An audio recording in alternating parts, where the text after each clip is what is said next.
अनमोल मोती कार्यक्रम में आपका स्वागत है। ओम शांति। कहा जाता है, मन जीते जगत जीत। जो व्यक्ति अपने मन के द्वारा जिन जिन चीज़ों के वो अधीन है उन पर विजय प्राप्त कर लेता है, वही सारी दुनिया में किसी भी चीज़ के अधीन न रहकर अधिकारी बन जाता है। अर्थात वो इस जगत में अपने आप को विजयी बनकर जीवन व्यतीत करता है। मन जीते जगत जीत। तो जगत जीत के अंतर्गत बहुत सी चीज़ें आती हैं। जैसे हम कहते हैं विकार जीत, विकर्मा जीत, प्रकृति जीत और काल जीत। अब ये जो काल जीत शब्द है, इससे क्या अर्थ निकलता है? काल जीत का अर्थ होता है कि जो भी चीज़ हो वो अपने निर्धारित समय तक कायम रहे। अगर वो चीज़ निर्धारित समय से पहले हमसे छिन जाती है या हम उसको खो देते हैं, उसको कहा जाता है कि व्यक्ति काल के अधीन है, काल पर जीत नहीं पाई है। जैसे आजकल के समय में हम कहते हैं अकाल मृत्यु, अनटाइमली डेथ हो जाती है। कभी भी कहीं भी किसी को भी पता नहीं कब वो शरीर छोड़ दे। सबसे प्यारी चीज़ तो जान ही होती है। हम देखते हैं आज के युग में पिता अपने बच्चे की चिता जला रहा है। इसलिए जब ऐसी स्थिति हो, व्यक्ति को अपने जीवन पर ही, लाइफ स्पैन पर ही भरोसा न हो, तो क्या कहा जाएगा कि वहाँ शांति तो हो ही नहीं सकती। क्योंकि जो कुछ भी व्यक्ति करता है किसी भी वक्त उसका छिन सकता है। इसलिए शांति का तो प्रश्न ही नहीं है। मन के अंदर सदा यही चिंता लगी रहेगी कि पता नहीं कब क्या हो जाए। इसलिए यहाँ पर तो किसी को कहीं भी कुछ भी हो सकता है। इसलिए हम जानते हैं कि आज के युग का नाम ही कलयुग है और आज के विश्व को मृत्यु लोक कहते हैं। अब आप देखिए कि पहले मृत्यु, बाद में जन्मना और जीना। तो कितनी विडंबना है कि व्यक्ति जीवन में चल रहा है, फिर रहा है, लेकिन जैसे कोई कब्रिस्तान या शमशान घाट में जी रहा हो, तो नाम ही रख दिया गया है मृत्यु लोक। लेकिन ये सदा नहीं था। जब व्यक्ति कालजीत हो जाता है तो फिर वो जगत जीत सचमुच में बन जाता है। काल जीत का मतलब क्या होता है कि हर चीज़ ठीक समय पर, अर्थात अपने पूरे समय पर समाप्त हो, समय से पहले समाप्त नहीं हो। तो जैसे कहा जाता है कि पहले समय में हर एक चीज़, जबकि जगत जीत थे, जिसको हम सतयुग कहते हैं, ठीक समय पर होती थी, ठीक स्थान पर भी होती थी। क्योंकि अगर किसी व्यक्ति की मृत्यु गलत स्थान पर हो जाए तो भी उसके प्रॉपर बॉडी का प्रॉपर डिस्पोजल नहीं होता। भारत में तो हम जानते हैं कि मृत शरीर का भी अच्छी तरह से बहुत विधिवत तरीके से क्रियाकर्म किया जाता है। मुझे याद आता है कि एक बार मैं लखनऊ गया था और लखनऊ रेलवे स्टेशन पर जब ट्रेन उतरी तो फर्स्ट क्लास का किसी पैसेंजर ने ट्रेन में ही शरीर छोड़ दिया था। तो मैंने अपनी आंखों से देखा, कुछ कुली लोग आए, उसकी डेड बॉडी को डिब्बे से बाहर निकाला और प्लेटफार्म पर घसीटते हुए उसको ले जा रहे थे। अर्थात ऐसी दुर्दशा थी, क्योंकि ठीक स्थान पर मृत्यु नहीं हुई तो उसकी बॉडी के साथ ऐसा व्यवहार हो रहा था। इसलिए एक बात खास है कि देह त्यागे व्यक्ति, तो जो देह त्यागे वो ठीक समय पर त्यागे, ठीक स्थान पर त्यागे और उसका सब कुछ जो है वो ठीक विधि से हो। इसलिए हम जानते हैं कि जो पहला युग था जिसको हम अमरलोक कहते हैं, वहाँ भी लोग, जिनको हम देवी देवता कहते हैं, देह त्यागते थे। हम जानते हैं भारत के अंदर कश्मीर में अमरनाथ का मंदिर बना हुआ है। अमरनाथ के मंदिर के लिए प्रसिद्ध है कि वहाँ पार्वती जी को शिव जी ने अमर कथा सुनाई थी। शिव जी को सब जानते हैं कि शिव को परमात्मा कहते हैं, शिव ज्योति स्वरूप हैं, शिवाय नमः कहा जाता है, शिव परमात्मा ने नमः भी कहा जाता है। शिव के अतिरिक्त अन्य किसी को भी हम परमात्मा नहीं कहते। अन्य सभी को हम या तो देवात्मा कहते हैं, महात्मा कहते हैं, पुण्य आत्मा कहते हैं, पाप आत्मा कहते हैं। यहाँ तक कि 3 सूक्ष्म शरीरधारी देवताओं को, जिनमें ब्रह्मा, विष्णु और शंकर आते हैं, उनको भी हम देवताय नमः कहते हैं। ब्रह्मा देवताय नमः, विष्णु देवताय नमः, शंकर देवताय नमः। वैसे भी हम उनको देव महादेव कहते हैं। शंकर जी को हम महादेव कहते हैं। कई लोग तो शंकर जी और शिव जी को भी मिला देते हैं, लेकिन ऐसा नहीं है। शिव परमात्मा है निराकार और शंकर देवता हैं। कई मूर्तियों में शंकर जी को शिव के आगे, शिवलिंग की प्रतिमा के आगे तपस्या में बैठे हुए भी दिखाया जाता है। तो हम बात कर रहे थे कि पार्वती को शिव जी ने अमर कथा सुनाई थी। अब पार्वती वास्तव में आत्मा को कहा गया है। जैसे हम कहते हैं सभी आत्माएं सीताएं हैं, इसी प्रकार से सभी आत्माएं पार्वतियां हैं, जिनको के निराकार परमात्मा अमर कथा सुनाते हैं।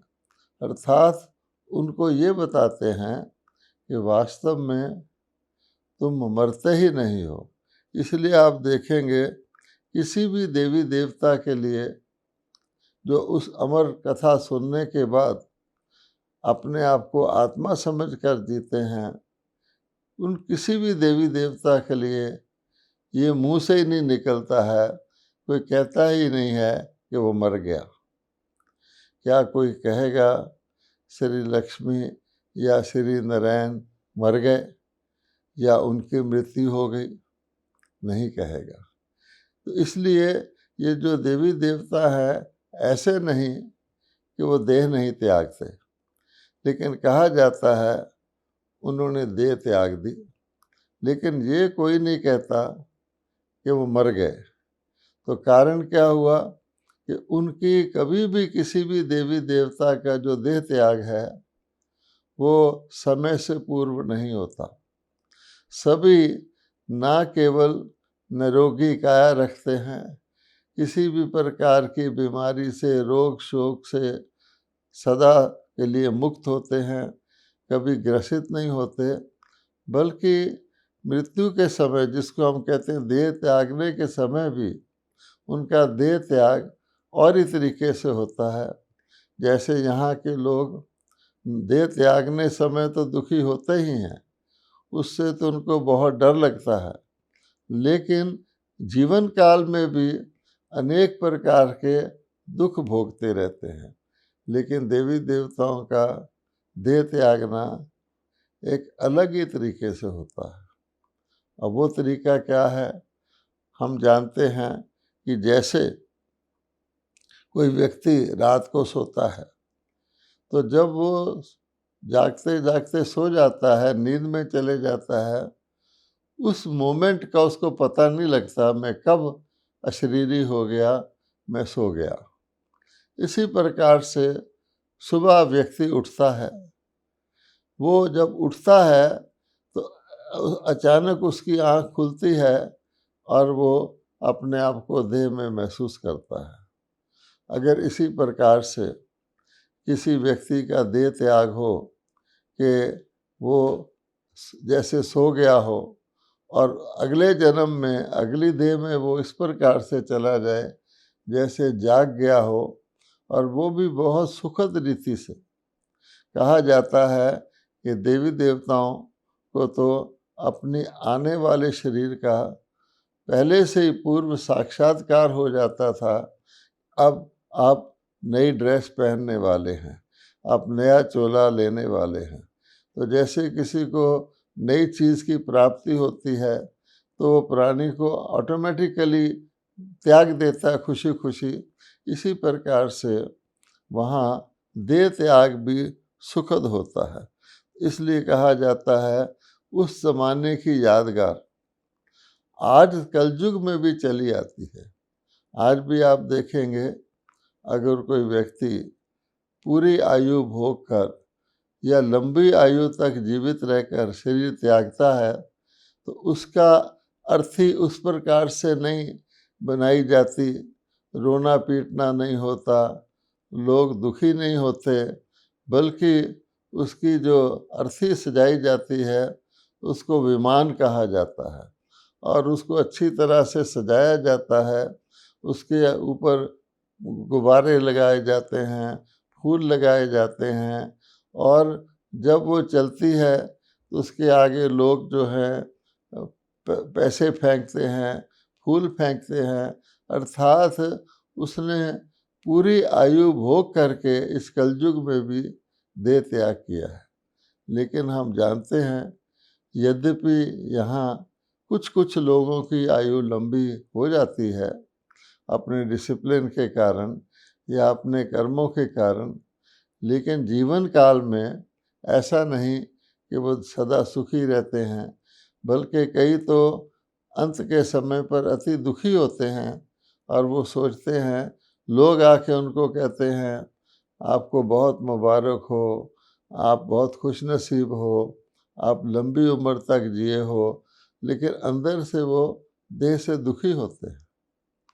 मुझे अच्छी तरह याद है कि भारत के पूर्व राष्ट्रपति आर वेंकट रमन जी, हम उनसे अंत तक उनसे हमारा अच्छा संबंध था, हम उनके पास मिलने जाया करते थे। तो जब वो 90s में थे तो हमें बताया करते थे अपना अनुभव। कहते थे, लोग मुझे आकर कहते हैं कि आप बहुत खुश नसीब हो, आप लंबी आयु पाए हुए हो, लेकिन कहते थे अंदर से मैं बहुत दुखी हूँ, बहुत तंग हूँ अपने शरीर से। तो कहने का भाव ये है कि आज फिर भी यादगार के रूप में कोई लंबी आयु भोगता है, उसके अर्थी को और तरह से ले जाया जाता है। इसलिए भगवान कहते हैं कि इस मृत्यु लोक से उस अमर लोक की तरफ की यात्रा के लिए जो परमात्मा शिव ने आत्मा रूपी पार्वतियों को अमर कथा सुनाई थी, वो अमर कथा हमको भी अपने जीवन के अंदर सुन करके धारण करनी चाहिए। और वो अमर कथा क्या थी? सिंपल बात है, भगवान ने कहा कि तुम अविनाशी आत्मा हो, तुम शरीर नहीं हो। हम सभी, हम सब के लिए, हम सब पार्वतियों के लिए परमात्मा शिव ने यही संदेश दिया कि तुम सब अविनाशी आत्मा हो, शाश्वत हो। आत्मा को आग जला नहीं सकती, आत्मा को तलवार काट नहीं सकती, आत्मा पानी में डूब नहीं सकती। उस परम पिता परमात्मा का भगवानो वाच्य आज भी श्री भगवत गीता के रूप में प्रथम अध्याय में ही है, जिसमें परमात्मा ने हम आत्माओं को वही अमर कथा बताई हुई है कि तुम शरीर नहीं हो, तुम अविनाशी आत्मा हो। शरीर त्यागने पर भी तुम्हारा अंत नहीं होता, तुम्हारी मृत्यु नहीं होती। तुम अपने आप को मरने वाला तब समझते हो जब तुम अपने आप को गलती से शरीर मानते हो। तुम शरीर नहीं हो, शरीर तुम्हारा है। इसलिए हम कहते हैं मेरी नाक, मेरे कान, मेरे हाथ, मेरे पाँव, अर्थात मैं कोई अलग सत्ता हूँ। और टोटल तौर पे हम कहते हैं मेरा शरीर। अगर हम कहते हैं मेरा शरीर, तो शरीर का मैं कौन? इसलिए भगवान हमको ज्ञान देते हैं कि तुम अनादि अविनाशी आत्मा हो।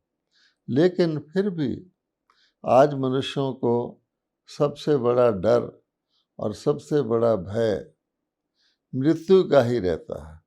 वो सोचते हैं कि मैं कहीं मर ना जाऊं। हर व्यक्ति जी रहा है, खा रहा है, पी रहा है, लेकिन उसके मन के अंदर ये एक निरंतर भय लगा रहता है कि मैं कहीं मर ना जाऊं, क्योंकि वो समझता है मेरे मरने के साथ मेरा सब कुछ चला जाएगा। कहावत भी है, आप मरे जग परलय। वो ये समझते हैं मैं मरा तो मेरे लिए सब कुछ यहाँ का ख़त्म हो गया। क्या मेरा धन संपत्ति, क्या मेरी पोस्ट पोजीशन, क्या मेरी डिग्रियाँ, क्या मेरा व्यापार, क्या मेरे संबंधी, क्या मेरे रिश्तेदार, क्या मेरे मित्र, सारे के सारे ख़त्म। उसको एक ऐसा अंधकार अपने सामने दिखाई देता है कि व्यक्ति मृत्यु से बहुत डरता है। और कहा जाता है मृत्यु से भी ज़्यादा दुखदाई मृत्यु का भय होता है।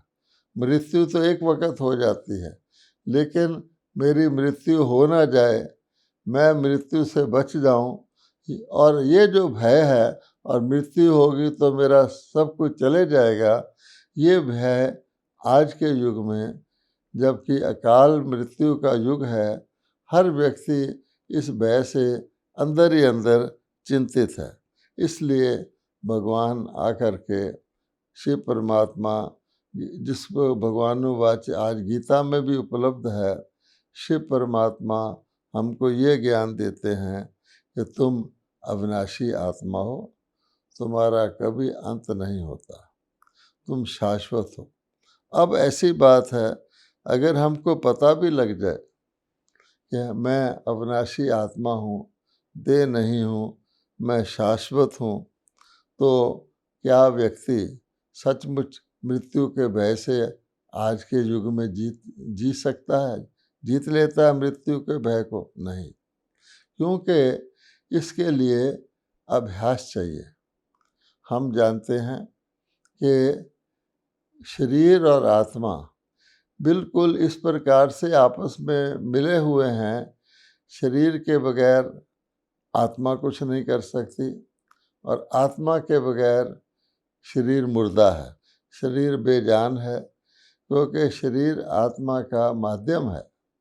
अच्छा, जब ये इतने मिक्स हो चुके हैं, और अब हमें भगवान भी आकर कहें कि तुम शरीर नहीं आत्मा हो, परंतु हम अनेक जन्मों से, जब से मृत्यु लोक शुरू हुआ, जब से हमने अपने आप को शरीर मानना शुरू किया, या स्पष्ट रूप से कहें कि द्वापर युग से लेकर जब से देवताएं पुण्य क्षीण हुए और अपने आप को देव मानने लगे, वाम मार्ग में चले गए, तब से हम अपने आप को शरीर ही मानते आए हैं। अब कैसे माना जाए कि मैं आत्मा हूँ और उस जीवन में कैसे जिया जाए, ये एक प्रैक्टिकल समस्या है। इसमें हम देखते हैं कि जैसे बटर मिल्क होता है, यानी छाछ होता है, उसके अंदर मक्खन मिक्स होता है।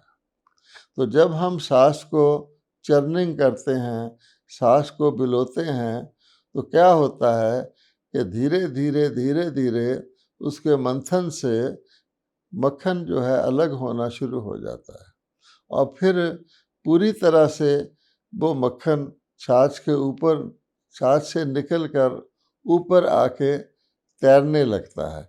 ये हम सबका अनुभव है।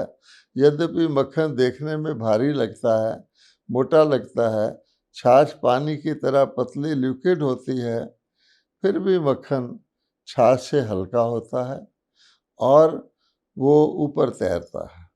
अब आप देखिए कि एक बार हमने मंथन करके, चर्निंग करके उस मक्खन को छाछ से अलग कर लिया, तो आप नोट करेंगे कि उसका एक ज़रा सा भी टुकड़ा, थोड़ा सा मक्खन भी अगर आप दोबारा छाछ में मिक्स करना चाहेंगे तो नहीं होगा। था वो छाछ के अंदर और ऐसा लग रहा था मक्खन और छाछ घी शक्कर जैसे कहते हैं, ओत परोत हैं, अलग नहीं दिखाई दे रहे हैं। लेकिन मंथन से धीरे धीरे अब पता लग गया कि मक्खन एक अलग चीज़ है और वो एक न्यारी चीज़ है, छाछ से न्यारी चीज़ है, लेकिन छाछ के अंदर मिक्स हो गई थी। ठीक इसी प्रकार से आत्मा देह से न्यारी चीज़ है। आत्मा ने ही शरीर को धारण किया है।